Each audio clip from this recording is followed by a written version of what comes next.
Alam niyo po,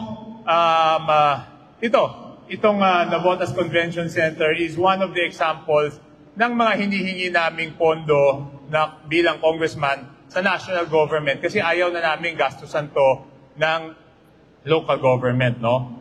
So ito ay nasimulan noong ako'y patapos na bilang congressman at tinuloy ni John Ray at natapos ngayong 2025, no? So makikita nyo, for example, itong proyektong tulad nito took 5 years, no, John? 5 years. So ganyan kahirap, alam to ni Sec, ganyan kahirap humingi ng pondo sa national government, no? Ito, 5 years. Navotas Polytechnic, 5 years. Talagang sana kung enough yung pondo, mas mabilis matatapos yung mga proyekto. And napakahirap magpaliwanag sa tao kung bakit it takes 5 years, no? Kaya't nakikita nyo kung paano yung frustration ko nung na-discover namin noong March, actually March pa namin na-discover yan, yung mga kalokohan doon sa infrastructure projects. Ibig sabihin, hirap na hirap kami kumuha ng pondo, tapos yun lang pala yung ginagawa doon sa pondo. No? Number one, that is my frustration as a lawmaker. Number two, syempre negosyante rin tayo. No? Nakikita natin na yung mga negosyante nagbabayad ng buwis, tapos ganun lang ang mangyayari sa kanilang binayarang buwis.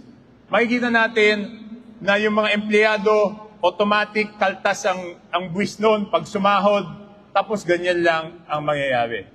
Pero yung pinaka-nainis talaga ako, yung mahihirap nating mga kababayan, di ba? Isipin mo, hirap na ng buhay ng tao, pinagnanakawan pa. So, yan kung marami nagtatanong, bakit ako ganun kadeterminado, kahit nung una ako lang mag-isa, it's because of all these reasons. No?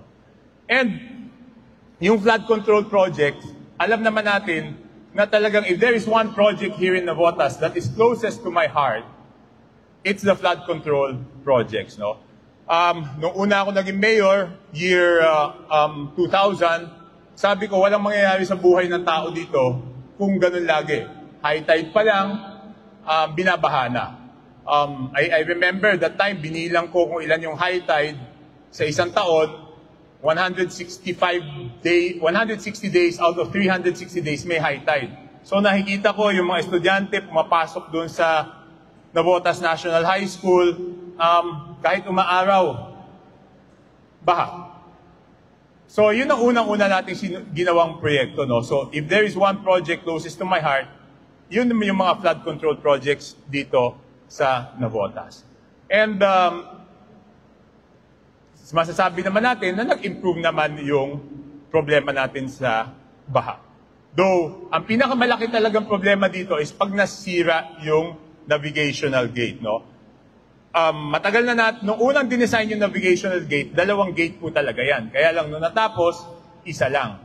So ngayon, nakiusap tayo sa national government na gawing 2. Kasi mechanical po siya. So, one way or another, may wear and tear yan, no?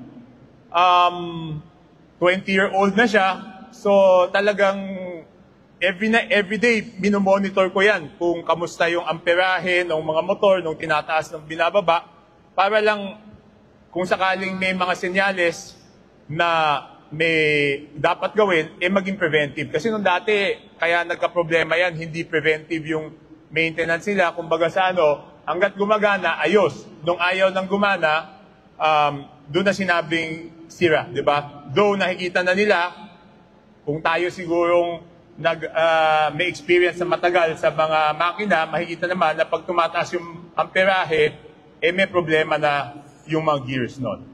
Anyway, so ang good news is sisimulan na this year yung study for the second gate at pagkatapos ng study, syempre magkakaroon ng construction ng second gate.